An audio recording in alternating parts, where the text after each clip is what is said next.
Hey, welcome to my current Rambling Rants video. Kind of doing a working session as well. And so I'm working on that kind of my magnum opus, this multinational one. I've done some testing and already posted the videos where I did one with escalation across NATO and Russia and NATO countries. And I've also done one in Southeast Asia. I still have to update the nuclear forces. So I have updated the U.S. silos, so they're the correct number. U.S. subs, Russian subs, French subs and air assets, British subs, and then the B-2 bombers. I have not attempted to update the B-52s yet or the deployed warheads in NATO allied countries of Italy, Germany, and Turkey. So I still have to do those. But right now, my next thing is to work on the Chinese launchers. So as I'm working through that, I'm going to do a little bit of a rant video.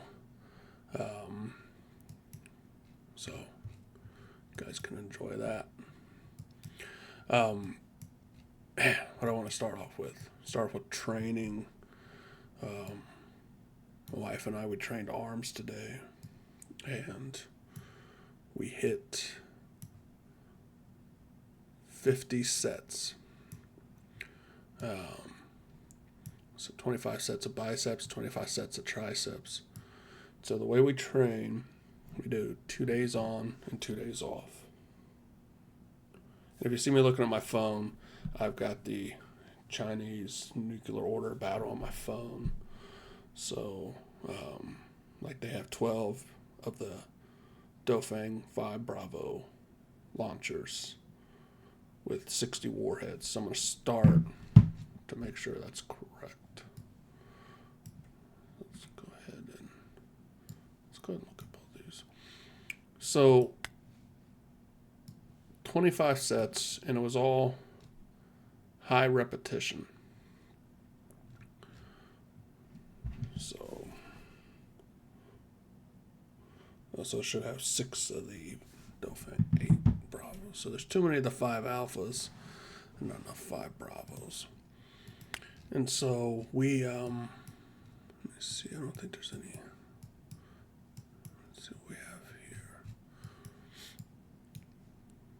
This is the Dofang 4s.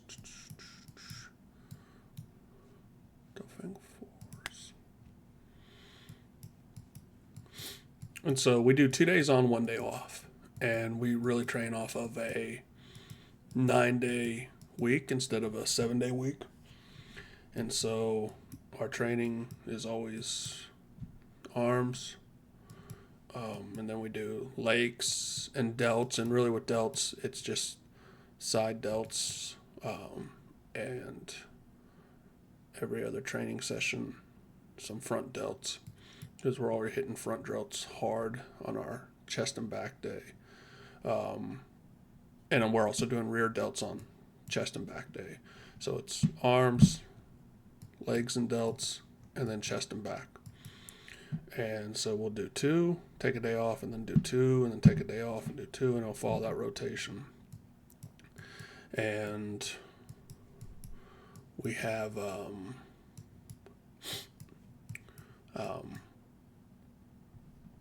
we alternate. So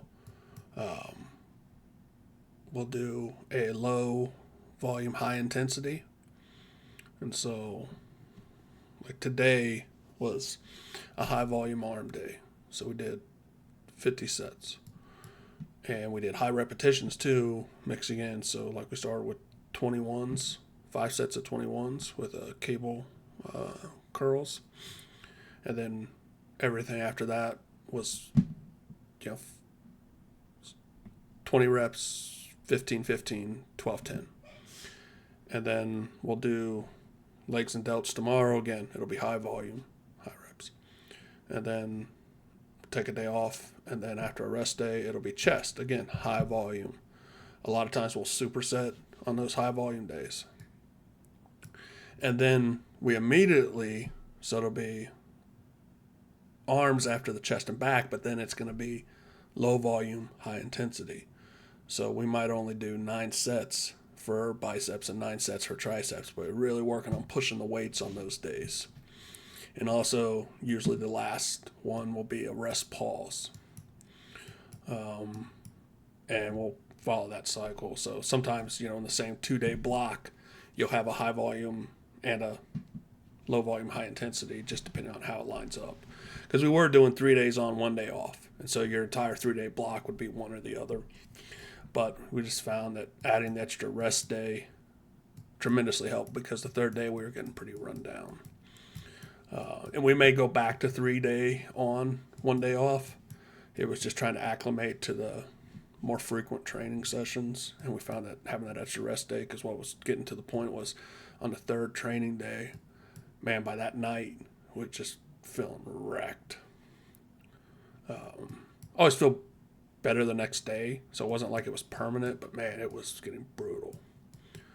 All right, so from what I can see here, all the 5 Dofang 5s are right here. So I need to update this. So they have 2 launch control centers for each one.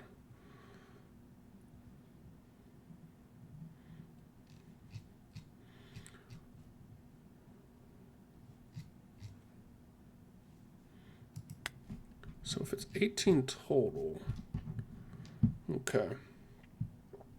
So what I'm going to do is I'm going to update. There should be 18 of them. There's going to be too many warheads too, because the Dofang 5 alphas, well, let me see, they could be just 1 warhead. Okay, so that's correct. So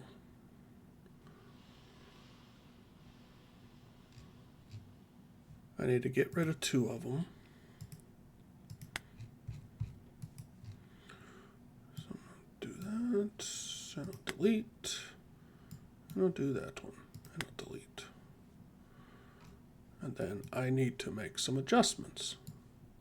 So if I remember right, these are all the 5 Bravos. Let's see here. So that's 19 or 9 of them there. We should have 12 total with 60 warheads. So if we have 12 with 60 warheads, that'd be 5 warheads apiece. So that looks right. So we'll keep those 9. Those will be good. And here is where we have too many of these, because there should be 6.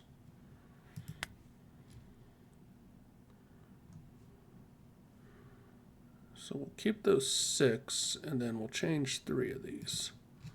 So if I were to change this, I think I can remove that.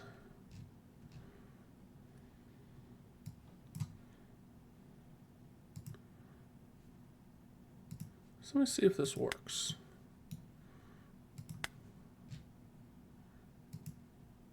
Okay. So even though it says Dofang 5 Alpha, it's going to have the Dofang 5 Bravo like it should.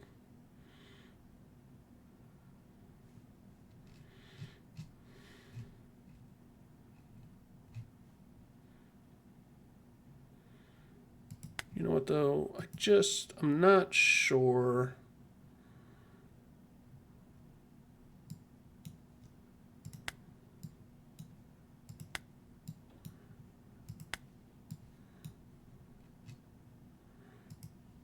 Make sure everyone's got the correct one. How is it I managed to... Unbelievable. The one I didn't want to delete, I did. Okay. And then let me just add unit placement, surface. So in case you didn't see this, I go here.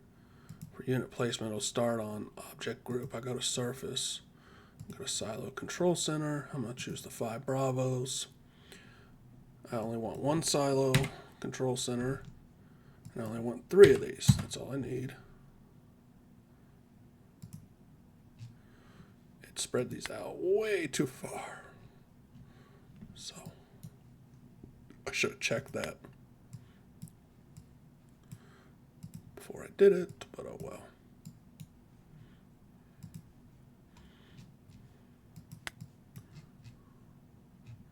So I think everything else is right where it should be.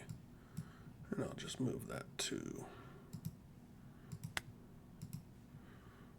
Okay.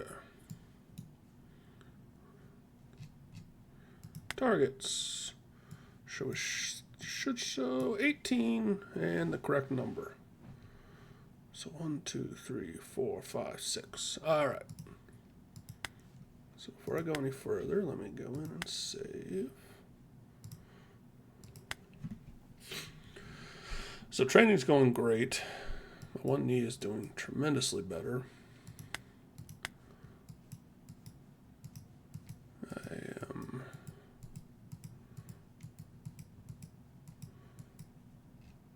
So what is my other subject? My other subject. Let's see where we're at here. All right, so I talked a little about the election and just the first debate. Well, unless you're living under a rock, now there was what appears to be an assassination attempt against Trump.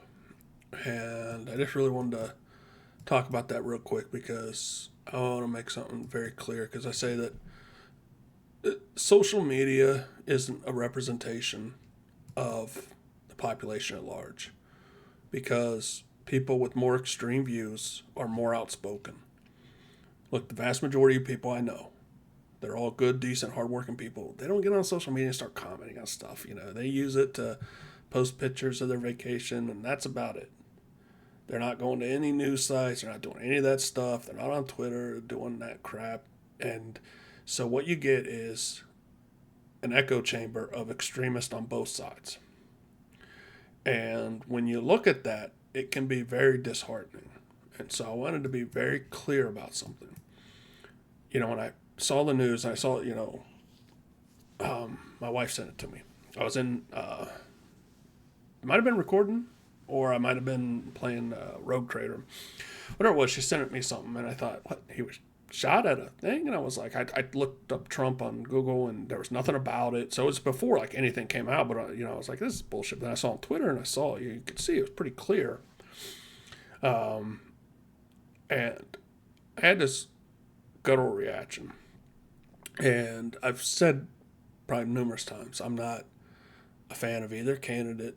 And I have gotten tired of subpar candidates being put on from both parties, not being representative of what I consider just normal, everyday working people. And that they are pandering to base elements that are intolerable on both sides. So, and a lot of people say, well, lesser of two evils, stuff like that. And I said, no, you got to stop accepting this at some point. And so my not accepting it is, I'm not going to partake in that stuff. I'm not going to make a choice between lesser of two evils. And everyone acts like every election, it's the end of the world. If their guy doesn't get elected, the world still goes on. Unless there's a nuclear war. And if there is, please be September 7th so I can say that I predicted it. Probably be dead, but oh well. But, at least on the back end, I'll have satisfaction. But, so, I get tired of that histrionics and stuff. But, I'll say this.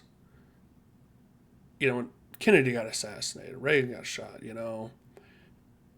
it's the president of the United States. In this case, they still call you president after you're out of office.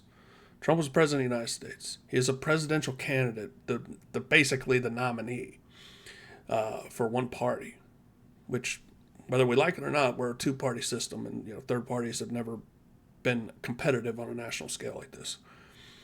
If you make fun of that or think it's a good thing, that's fine. Everyone can have their own opinion, post away to all this stuff. All I ask is, when you look at yourself in the mirror in the morning, don't delude yourself. Look at yourself and tell yourself you're a piece of shit. Just say, look, I'm a piece of shit. And I'm totally fine with thinking it's funny if somebody I don't agree with on the other side gets assassinated. And I saw people justifying every way, saying, well, he's a pedophile. And I was like, oh, I must have missed where he's convicted of that. Then they said, well, he is a convicted felon. Okay, so what he did deserves the death penalty? Because when you start holding politicians to that, well, I doubt very many of them wouldn't if we knew all their secrets. Just like when you get to the top of companies with CEO stuff, you don't get those top positions unless you're a fucking bastard. So let's just be honest with yourselves. And I get that sometimes, and it's not any one person, it's across the board, they don't act presidential anymore. But still, this is a presidential office. This is the office held by George Washington, Abraham Lincoln, Teddy Roosevelt,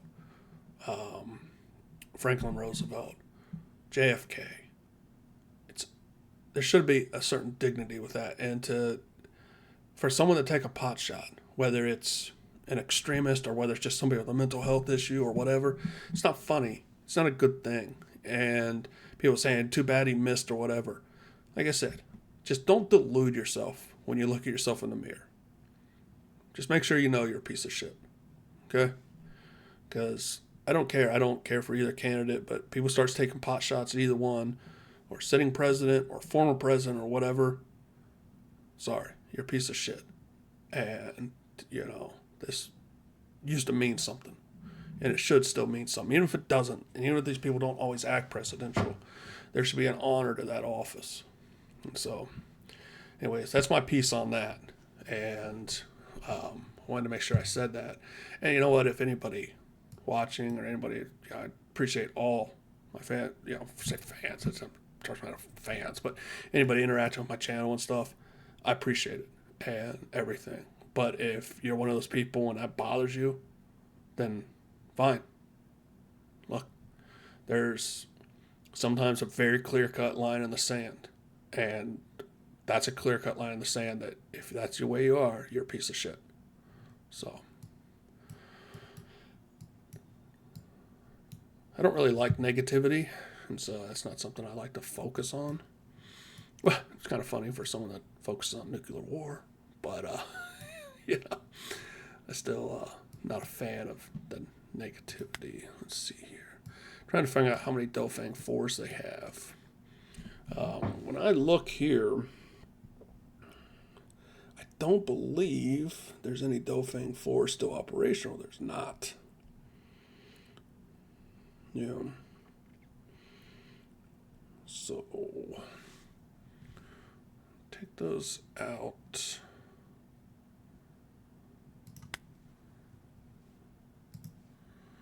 Let's see if...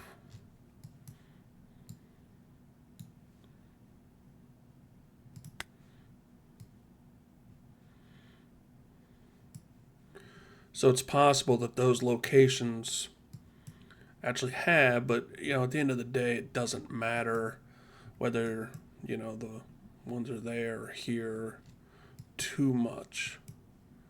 Let's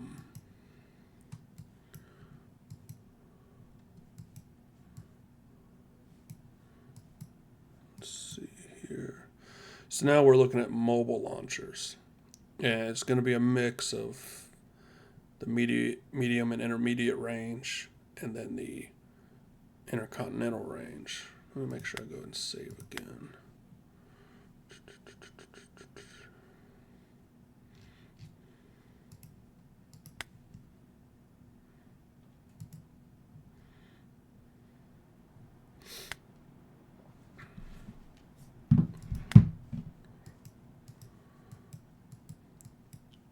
So if you've looked at my channel too, one thing you'll know is, among many things, I'm a pretty big fan of the first Terminator movie.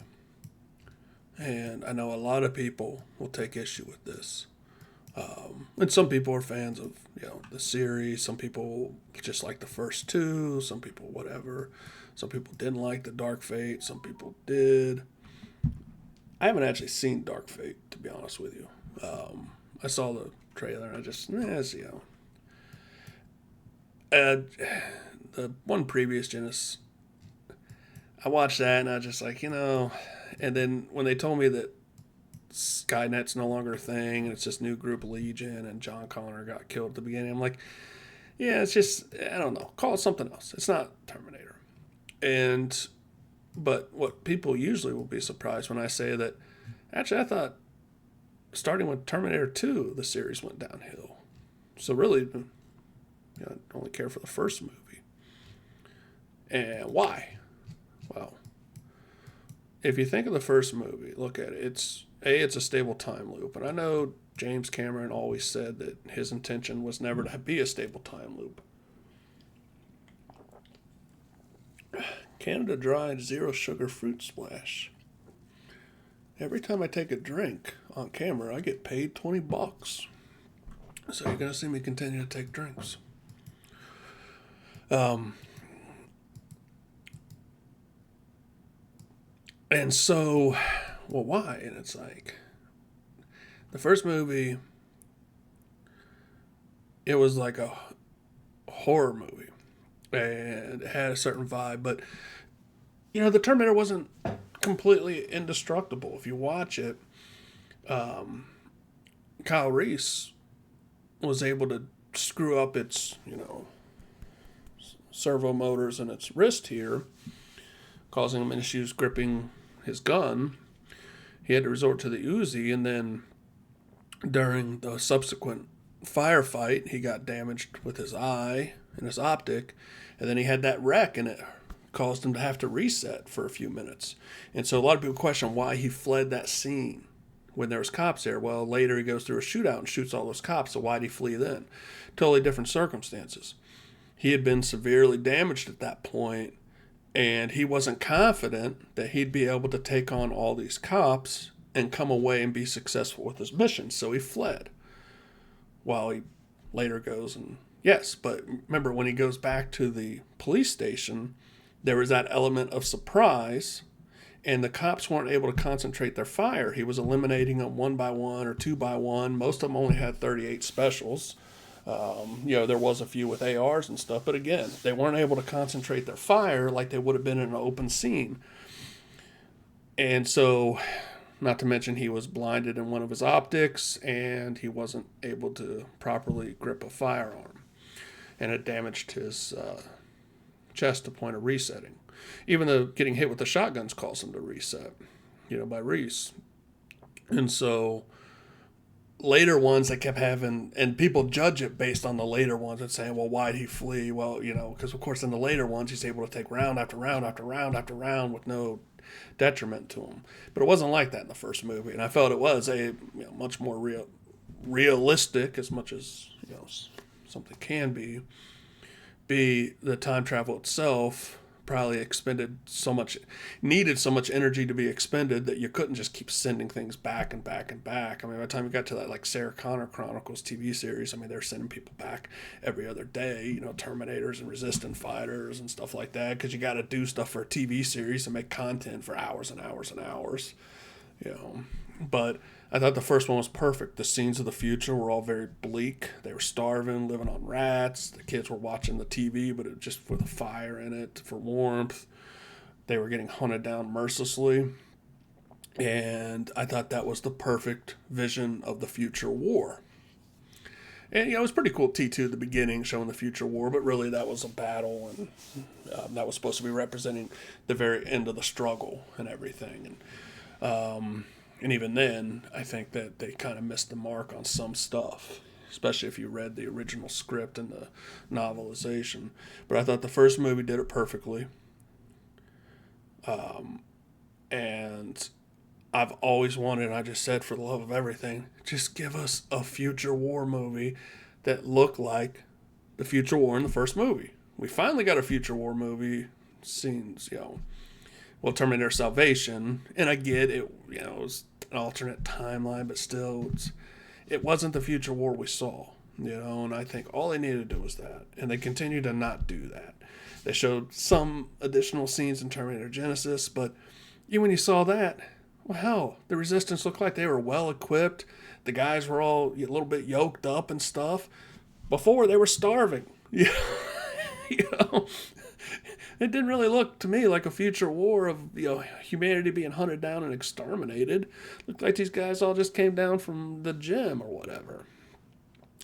And so, I guess they're coming out with Netflix with a anime series called Terminator Zero, I think, or Zero Dawn, or whatever. I don't know.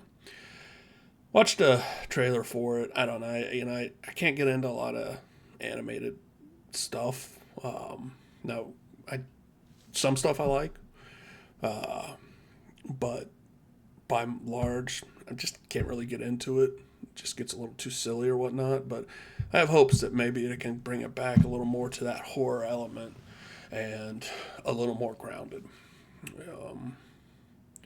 And everything. So there's a couple videos I did. I'll put a link in the description, the last one, with a Skynet type of scenario.